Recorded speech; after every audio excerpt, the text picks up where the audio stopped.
जी मेमन साहब, आज की ये जो सज़ा हुई है इसके हवाले से आप क्या कहेंगे? सर कोर्ट का डिसीजन आपने सुन लिया और बिल्कुल we as Pakistani I am a civil servant comply court के ऑर्डर्स को करना है और कोर्ट ने उसको सस्पेंड किया 30 डेज अकॉर्डिंगली जो लीगल है हमें वे वो अडॉप्ट किया जाएगा, उस पर अपील फाइल की जाएगी। तो बाकी जो फर्दर उस अपील पे डिसीजन आएगा अच्छा। वैसे आपने अपनी गलती तो तस्लीम की थी अदालत के सामने। नहीं, आपने शायद कोर्ट को फॉलो नहीं किया। जी जी। उसमें प्रॉपर आर्गूमेंट दिए गए कि जी जो एमपीओ इशू हुआ और उसका बेसिस रिपोर्ट्स थी इंटेलिजेंस ब्यूरो की और स्पेशल ब्रांच की और उसके बाद डिस्ट्रिक्ट इंटेलिजेंस कमेटी है जिसमें तमाम एजेंसीज जो पाकिस्तान के इदारे हैं वो मेंबर्स होते हैं, वो एक कमेटी कन्वीन हुई और उन्होंने कंसेंसस डिसीजन दिया कि ये लॉ एंड ऑर्डर का इशू बनेगा अगर एमपीओ इशू नहीं हुआ और उसको डिटेन नहीं किया।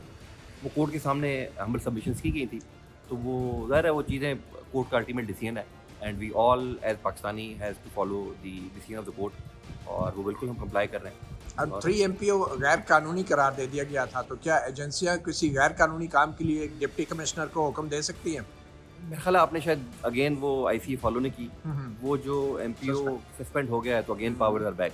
देखें बात ये है कि लेकिन उससे ये पहले हुआ था ये, नहीं शरियार आफरीदी के केस की जी बात कर रहे हैं। जी उस वक्त तो कोई जी। सस्पेंशन थी नहीं हाँ। और उसके बाद भी जो कोर्ट ने सस्पेंड किया वो भी आईसीए में वो ऑर्डर लेकिन सस्पेंड जब हो गया। ऑर्डर जारी किया क्या उस वक्त वो सस्पेंडेड था नहीं 3 एमपीओ? नहीं बिल्कुल नहीं, तो बिल्कुल नहीं। वो गैर कानूनी था, आप मानते हैं? दूसरी नहीं सस्पेंडेड नहीं था, मैं यही तो अर्ज कर रहा हाँ। हूँ। देखें आपने यही बात की ना कि पावर सस्पेंडेड थे, मैं वही अर्ज कर रहा हूँ कि पावर सस्पेंडेड नहीं थे। जब हाँ। पावर सस्पेंडेड नहीं थे तो गैर कानूनी कैसे हो गया?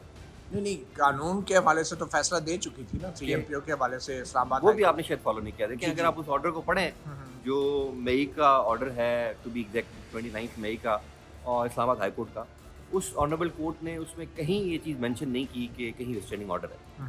रिस्ट्रेनिंग ऑर्डर होता तो मैंने अगेन बात की कि हम सब पे ये फ़र्ज है, लागू है कि हम उसको फॉलो करें और हमेशा उसको फॉलो करते रहें।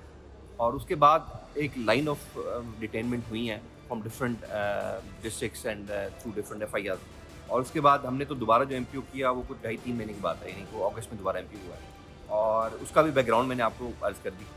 तो जो लीगल चीज़ें अवेलेबल थी हमारे पास वो हमने उसको फॉलो की है।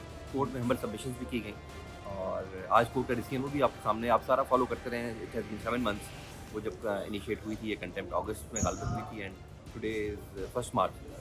तो लीगल जो हमारे पास तो आप ये कह रहे हैं कि आज 3 एमपीओ के जो अख्तियारात हैं वो बहाल हैं और आप आज भी उन्हें इस्तेमाल कर सकते हैं? देखिए मैंने आपसे अर्ज़ की कि वो आपने खुद बात की कि वो बहाल हैं, आईसीए में सस्पेंडेड हैं। वो चीज़ को आएगी तो ज़रूर उसको एग्जामिन किया जाएगा एज़ पर लॉ और पहले भी एज़ पर लॉ ही चीज़ें देखी गई हैं और दोबारा देखी जाएंगी, वैसी बात है नहीं।